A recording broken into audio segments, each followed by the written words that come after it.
Hello and welcome to EuroPCR Daily News with Valeria Paradis, Dejan Milasinovic and myself, Vanessa C. Stone. We're here to make sure you know exactly what's gone on today on this third day of EuroPCR and to give you some special insight into key topics in interventional cardiovascular medicine. Today in the studio, we hope that we will be getting some technical insight with robotic-assisted PCI with Jean Fajadet. Then very much still on the theme of innovation, we'll be meeting Jonathan Schwartz from the Jon DeHaan Foundation. And it is Jonathan Schwartz himself who will be announcing and introducing the winner of this year's Jon DeHaan Foundation Award for Innovation in Cardiology. We will, of course, also be giving you what you need to know on the latest late-breaking trial.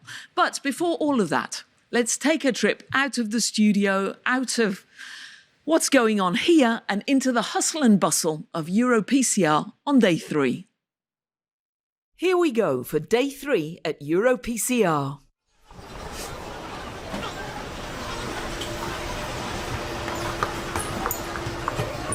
Will you be watching any live demonstrations? I think so. Yeah, I have followed a lot of these programs.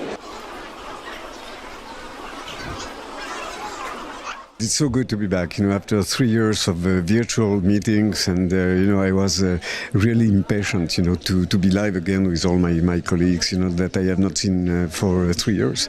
So it's absolutely great. And what is particularly fascinating at the PCR this year is the number of people live here. There was a very interesting session on robotic, for interventional cardiology. This is a feature, so for the youngest. From one day to another, they can pick up the very important messages in all covering all the discipline of interventional cardiology. This is fascinating. The whole of EuroPCR, with its 21 session rooms, feels alive with connections being made. And live is one of the best things about being back in person. 12 live cases shown and shared with thousands of participants, over 100 of whom have had their questions answered live on stage. We went to the main arena to meet a record-breaking cardiologist who's done more than 20,000 angioplasties. Ashok Seth, of course. I asked him about his live case session on PCI for severe calcified lesions. I think it was an amazing experience. Going back, that we haven't had this sort of experience over the last 2.5 years. How did the live case itself go? This was a great case, I must say. This was a case of a very calcified lesion. It was a difficult case, but finally, the result was great. The result was smooth. It was overcome systematically with a great amount of learning. Tremendous discussion, and I think it's a case to watch. In general, what would you say is so special about a live case compared to a recorded case? The first thing which struck me was that I felt that I was a part of the case. Watching it on a small screen doesn't give you the perspectives of what is happening and how is it proceeding. And when you're a part of it, it's almost like when you're here in a live case in this auditorium, watching it on a big screen, actually seeing the expressions of the operators, the discussants, the moderators, and being able to then ask questions and have answers. It is a three-dimensional feeling. What do you think the live chat feature brings to the table? What added value does that have for the attendees? Firstly, let me say that the program is built in such a manner, and the session was built in such a manner that there was enough time for every question from the audience to be answered. I thought that was just tremendous. The second aspect it was that as people were asking questions, every question actually got answered, and we appreciated the fact that the questions were coming from the audience here. During that session, we must have answered at least 25 questions from the audience. You could see who was, you could actually, it was stated who was asking that question. The presence of that person here feeling good about the fact that his question had actually been seen and attended to and answered to his satisfaction. the time given for interaction between the operators and the moderator here to have that question asked and then answered and perhaps then passed on to the panelists. That is a very important aspect of education.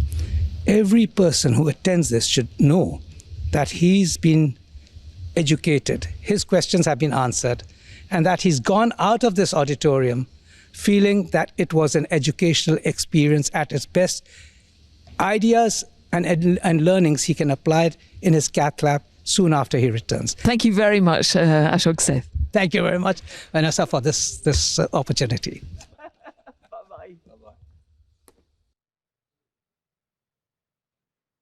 And we're back in the studio where we too are live. And it's time for Valeria and DeHaan's daily challenge. Their tough task of the day is picking their top takeaways from another very busy day at EuroPCR. DeHaan, what have you both picked for this third day of the course? Thank you very much, Vanessa. So this is the third day that we tried to pick among very many sessions which are very interesting and instructive, 3 that we liked the most, or that we thought would be most suitable for conveying important messages to the community of interventional cardiology around the world. So for today, the first was a session called The Future of TAVI. Now this is interesting because this session was conceived and actually delivered by the pioneers of TAVI. So basically they have devoted a large amount of the session explaining how the TAVI was actually conceived and how it came into being. However, what I liked about this session was that it had a taped case of a TAVI procedure from Rouen, where it all began. And this taped procedure was a step-by-step procedure. And what you can see here on this video is basically, what you saw on the video was basically the access site issues that still persist. And maybe what the future will hold will also involve how to solve the vascular complications and how to improve the vascular access site for TAVI. So this step-by-step notion, which is carried through the whole EuroPCR Congress in all of the procedures that we do, is the past, the present, and the future of TAVI or any other intervention that we do and we try to educate people around the world. And these were the anticipated improvements or unresolved issues that remain as main messages from this session that were addressed. So is paravalvular leak still an issue? Pacemaker implantation after TAVI, does it have an impact on survival and on left ventricular function? Do we need to identify subclinical thrombosis? Is anticoagulant therapy better than antiplatelet therapy for this entity? Once again, vascular complications, and then stroke. Do we have new data favoring systematic use of protection cerebral devices? So a session produced by the pioneers of TAVI. We celebrate this year 20 years of TAVI. It has changed many lives of our patients across these 20 years, but it has also transformed us, interventional cardiologists, that we need to venture into the structural interventions and keep the step-by-step spirit that we have developed while learning how to perform coronary interventions. So Valeria, what is your takeaway for today? Thank you very much. So, of course, I selected a really important topic, which is actually important, particularly for women, because it's a diagnosis which is frequently overlooked and remains really a conundrum for all the physicians, female and male physicians, for concerned the diagnostic, but also the management of these patients. So I will start with the diagnostic flow chart. So we know that indeed the definition of MINOCA, and this is a flow chart, an algorithm to make a diagnosis taken from a PCR EA-PCI textbook. So you find a new chapter on the website on INOCA and MINOCA. This is adapted from the ESC guidelines. And you will see, how complicated it is to make these diagnoses, how many second level exams we need to perform. And what I liked from the session today is that they presented really interesting cases, clinical cases, and in particularly underlining the role of intravascular imaging. So when we look only at coronary causes of potential myocardial infarction without obstructive coronary artery disease, you see that we can have plaque rupture or erosion, we can have spasm, we can have spontaneous coronary artery dissection, even acute aortic dissection can actually cause a minimal increase of troponins. Any kind of microvascular disorders, so talking about microvascular dysfunction, as well as systemic syndrome, coronary emboli, and actually the effect on the coronary of sympathico-mimetic agents. So you see here how we have to actually go to a second level of investigation. We cannot only rely on coronary angiography. And you see on the right side of the screen how a spasm can be actually clearly shown with the use of intracoronary acetylcholine. And you can also see some nice OCT images of plaque erosion as well as spontaneous coronary artery dissection. And then you see also the way CT can also support our diagnosis. And I also want to mention the important role of cardiac MRI, which actually got class 1 indication in the latest guidelines. So I think that was really, really an important topic, and the session was rich of fantastic live cases. I would hand over to you for the third takeaway. Thank you, Valeria. Before I proceed, yes, Vanessa. Our guest has arrived, so if I can ask you to be relatively quick. We will be relatively quick. So the third takeaway for today was the secondary mitral regurgitation. So we thought it was an important topic, and there was a whole session dedicated to how to select these patients and how to treat them.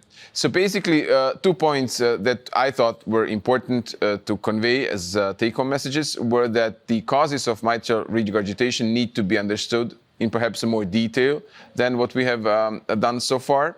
We thought of secondary mitral regurgitation as the consequence of dilatation of the annulus. However, we also need to consider causes such as ischemic cardiomyopathy or post-MI patients, or many patients that have atrial fibrillation, and then that as a background for secondary mitral regurgitation. And these patients may be different. We may not treat them all in the same manner under the umbrella of secondary mitral regurgitation. And the second point was that the percutaneous treatment still has many challenges, and these 3 were emphasized throughout the session. So can we use a single clip? What to place, what is the place of other types of clips, and when to add an annuloplasty.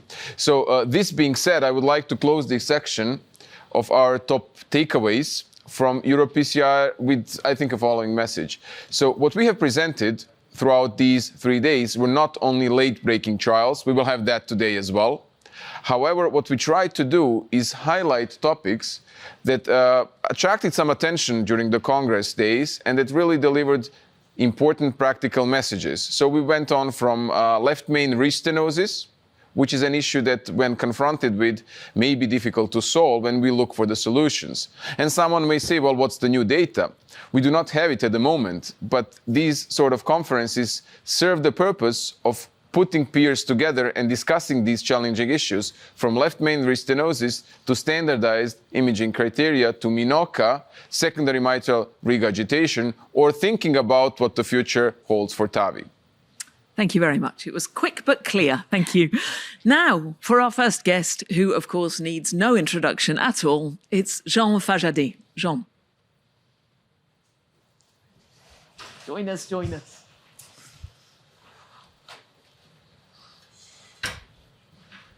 Hello. And I will hand you straight over to DeHaan. Thank you for joining. We're excited. And great pleasure. Yes.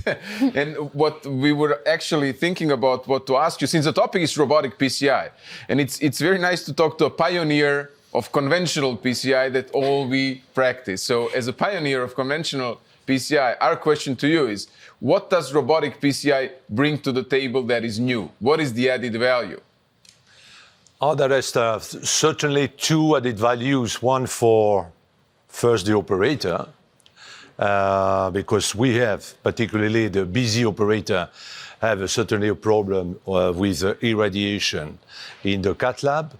And the second could be also, on the long term, the orthopedic problem or the dorsolumbar area. So the fact to perform the PCI procedure sitting in front of the console with totally out of the X radiation exposure from the cath lab is certainly for the operator the main advantages. But there is also an advantage for the patient himself because in terms of precision of the delivery of the stent, for example, precision of when you have to perform a kissing balloon, etc., because you can manipulate your device millimeter by millimeter. Okay, so and what would you say, where do we stand at the moment? Is that technology that is available and can be disseminated? Is it a technology that can be used in everyday practice? What is your opinion and what is your experience? No, to answer to your question first, is it available? Yes. We have at present time, two companies, Robocat, the French company, and Corendus, it was bought by Siemens, who can provide robots. Can we perform this procedure in routine practice? My answer is yes. We have in Clinic Pasteur one the Siemens Corendus robot, and we can perform every day in routine practice a robotic procedure. The question is which kind of lesion, which kind of patient, in other words, the indication. The indication at present time, we have to understand that we are working with the first generation of robot, and in other words, we need to have some improvement, of course, in the device, particularly in the way to perform the bifurcation. In other words, at present time, we have a unique central tunnel, unique central lumen to place the wire and the catheter, the device, and the stent. What we need in the future, it's a double lumen device where we preloaded wire and balloon, and then you can manipulate the wire and balloon. But this will be coming from, I saw the prototype from Robocat in the next month. So you already answered our question, what the future holds. But there is one last question in this segment, and that is, if we were now to set up the program, if our viewers now think, okay, this is a good idea, we hear from you, a pioneer of PCI, that may be the future, how should we set up the program? Is there a degree of education that we should undergo with the simple lesions? How is it that you did it in your center? So that is an important point. In other words, we have, what I tell you, we are waiting for the second generation robot in order to perform the last majority of the procedure. The second is how to train the people, how to train the young generation, to train all the operator. And the third is to, when you are trained to try to start the procedure, to maintain a high volume number of procedure in day-to-day practice. In other words, it's like a manual. In other words, you need a volume of intervention to do. So that's the reason why, if the robotic is working, the hospital, we have the cath lab, we have a different room, will have to be equipped by not only one, but several robotic cath lab in order to have a high volume of procedure performed with the robot. That's the first point. How to train, that will be a major question. In other words, at present time, there are few operators trained for the robotic. So we need to have, at least in the large center, at least one person responsible of the robotic and responsible of the training. And then progressively we will train. But it's exactly what we have done with the first PTCA procedure 40 years ago. Thank you. That is why we ask you as a pioneer, since you're pioneering this as well.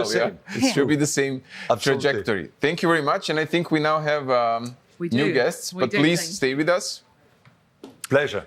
because diving even further into the theme of innovation, we have an exclusive interview coming up with the winner of this year's Jon DeHaan Award.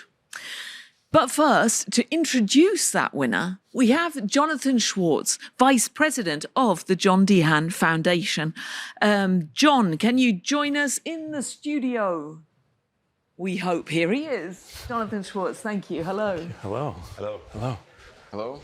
Welcome. Thank you very much. Very nice to see you. So we hear it's a big thing, and we want to first of all hear from you. What is it about? What is the foundation, Jon DeHaan, and how is it that you fund research? What are your goals?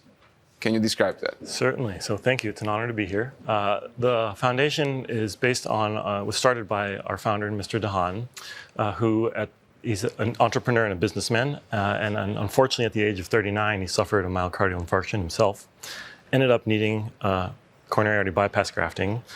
And after the procedure, he did his own research and he found out that the anticipated length of duration of these grafts were much shorter than he was anticipating, particularly when you're only 39 years old. And so he decided to direct his money and create this foundation in 1991 to support medical device innovation and research, specifically in cardiovascular medicine, initially starting with stents, focused on stem cell research for a little while, and then now he's transitioned to funding innovation in startups. Great. So maybe we want to introduce today's winner. I was going to say, we can't stand the suspense. So before we ask you anything else, can you please tell us who this year's winner is? Certainly. So I'm honored to announce the winner is Jiayue Huang and her team for their project on coronary physiology and assessment and biomechanics from a single angiographic projection. Thank you very much. Jiayue Huang, can you join us in the studio? Jiayue. Congratulations. Hello. So maybe you can describe our project, and I would expect from Valeria to make some comments and questions. Please. Yeah. Well, we established a system trying to provide as much information as possible from a single angiographic view. And this system can provide us with real-time assessment for coronary physiology and biomechanics. And all this analysis could be finished within 1 minute. So they're ready for clinical use. Okay. So it's a QFR. Mm-hmm. It's a QFR from a single projection. Single projection, yeah. Which is an advancement, of course. Now, as far as I know, what we need to do is that we need to have 2 projections in order to get the calculated QFRs. And what you're working on is that we get it from a single projection, which will, of course, speed up the cath lab flow. But tell me, what are the future plans? What is it that you now plan to do in terms of further validation of this concept? We are planning to carry out further clinical trials to investigate the prognostic value of this combined coronary physiology and biomechanics, trying to improve the outcome for all the patients. Right. So we would like to thank the Jon DeHaan Foundation for supporting us, not only for the grant itself, but for the acknowledgement of our innovations. Thank you. So that seems indeed a fantastic innovation, because then will guide our procedure, and there will be an intraprocedural guidance immediate. Mm-hmm. So, I mean, there's a fantastic horizon in front of us. What would be actually ideally the clinical trial you would like to perform, if we can go that far? I would say it's a prospective study enrolling more patients and to randomize them and to compare the prognostic value of using our novel assessment and compare it with some traditional methods. Sounds amazing. Maybe one more final question for Dr. Schwartz. So how is it that you choose the projects? You certainly get a lot of interesting projects. And what is it that you go by when you make your decisions? Yeah, certainly a great question. So this year we had more entries than we've ever had at EuroPCR, which is great. Over 80 companies applied for this.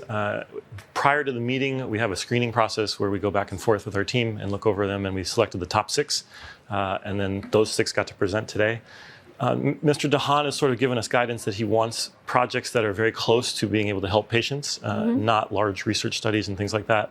And so with that in mind, it seemed pretty obvious that this was going to be something that's pretty close to being able to be used in the clinical world, as well as it will help individual patients. Thank you very much. Thank you. It's really an honor, and congratulations. Congratulations. Congrats. Thank you. Thank you, both of you. Will, I know you're both busy and you've got a lot to get on with, so you're free to go, and we're going to move on. We're moving on to our late-breaking trial.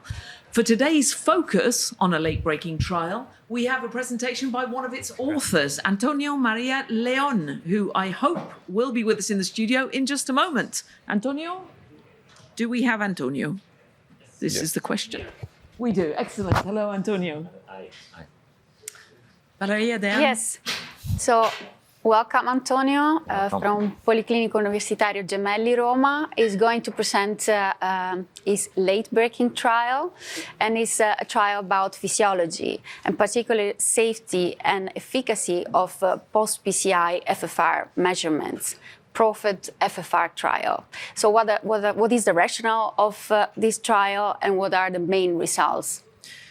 Thanks, Valeria. Usually, after a physiological assessment showing an ischemic value, PCI is performed conventionally. So we forget the physiology, and we only watch at the screen at angiography performing the PCI, and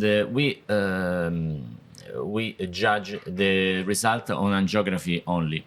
In this study, we tested whether in patients with intermediate coronary artery stenosis treated with PCI, full physiology-guided approach, that means to perform a physiological assessment after PCI may improve outcome in comparison to a conventional approach.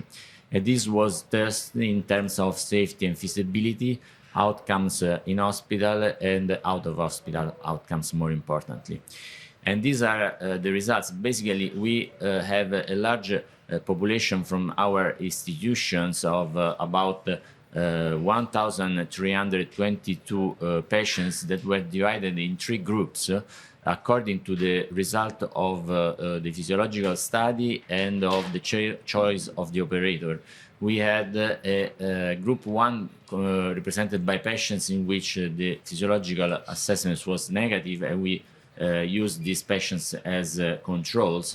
And more importantly, we have patients in which the physiological assessment was positive, and they were treated conventionally, what we call the angiography-guided PCI, and those in which we retested the physiology.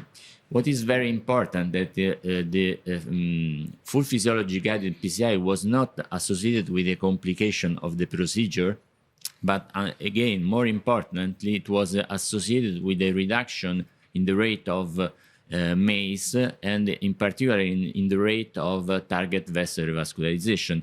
And this was probably due to the fact that in 12% of cases, an optimization was performed with a significant increase in the physiological value. And I have a question, because I see here procedural time, costs, and complications. So there were no difference between the 2 groups. Even procedural time was the same. Yes, this is very important. This is very important because we have already there in our cath lab opened the device to test the result of our procedure. So there is no reason to not repeat the assessment and to check the result. So I think that is something that is costless. Maybe I would have 2 questions. The first is, which value of FFR post-procedure? So the study was about evaluating FFR after stenting as a sort of a quality marker. So which value after the intervention did you accept as good quality of the intervention of FFR? And the second question is, if the value was beyond or below what you expected as a good result, let's say 0.80, did you investigate with intravascular imaging to see what was the cause of this inadequate physiological result? Yes, it is absolutely very important. In our study, we consider optimal a result of FFR of 0.90. And we found in roughly half of population a result that was suboptimal. And in that cases, we performed optimization.